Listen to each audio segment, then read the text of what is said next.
So we're doing the anterior drawer test on the ankle, which tests for a possible sprain of the ATF ligament.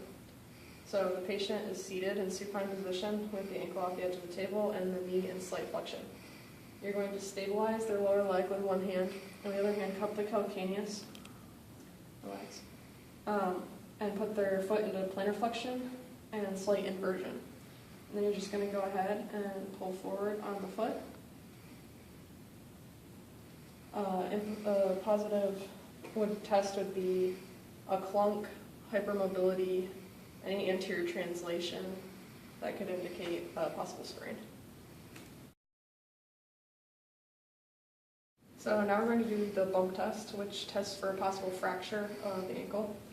You're going to take one hand and stabilize the lower leg. And with the other hand, you're going to bump the calcaneus right on the bottom 2 to 3 times, each time getting firmer.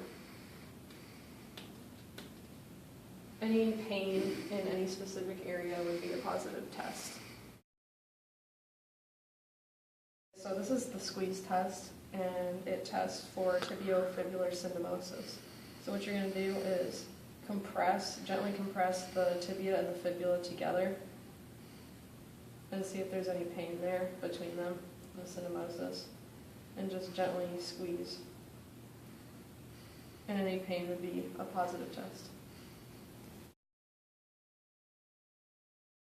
This is the Taylor-Till test. It tests for the calcaneofibular ligament and also the deltoid ligament integrity. You have your patient seated supine with their leg hanging off the table. You grab the lower part of their leg for support, and then with your other hand, you grab beneath the calcaneus. You pull up, and then you do adduction and abduction rotation. Adduction tests for the calcaneofibular ligament, and then the abduction tests for the deltoid ligament. Any pain would be a positive test.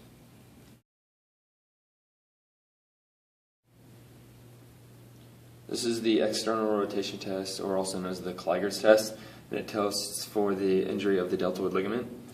You have the patient seated supine with their leg hanging off the table. You grab their leg in support, and then you grab the outside of their foot here.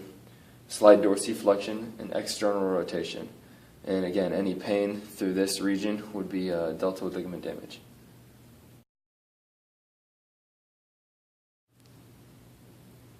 This is the subtalar joint play test. For this one, this tests for any sort of injury or sprain in the subtalar joint. You'd have your patient lying supine on their back. You grab right here, and then you'd grab around the bottom of the calcaneus, and then you just shift and test for any amount of laxivity or pain, and that would be a telling of any sort of joint pain. And you would need to test this bilaterally to test the laxivity of the other ankle also.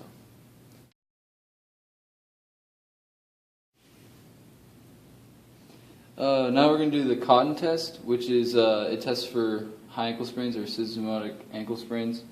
With the lateral hand, you want to grab right above the tibio-talar joint. And with the other hand, you want to cup the calcaneus. This lateral hand is just going to stabilize the foot. The right hand is then going to move laterally to test if there's any laxivity in between the fibula and the tibia. If there is a positive test, if there's any lateral translation or any movement of any sort, or even any pain, that would be an indication of a high ankle sprain or a systematic tibiofibular ankle sprain.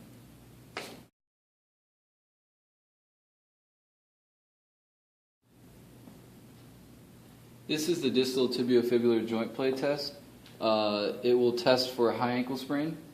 You want to have your patient lying supine and have their ankle coming off of the table.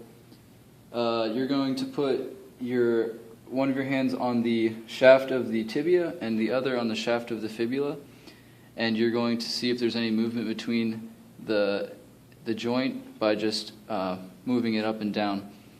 A positive sign would be if there's any laxity or any pain, and this would indicate a high ankle sprain.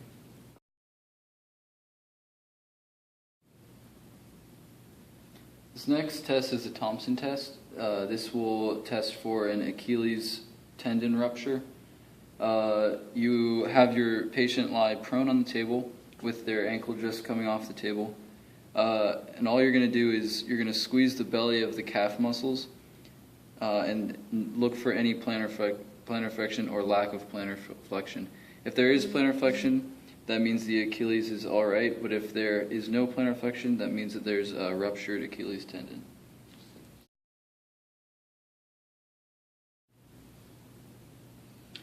This next test is the Homan sign. This will test for a blood clot or a thrombophlebitis, which is just a fancy word for a blood clot. All you're going to do is you're going to have your patient seated on the table with their ankle hanging off, and you're simply going to take one hand and just dorsiflex their ankle passively and hold it for a little bit. If there is any pain in the calf muscle, it means there's a blood clot.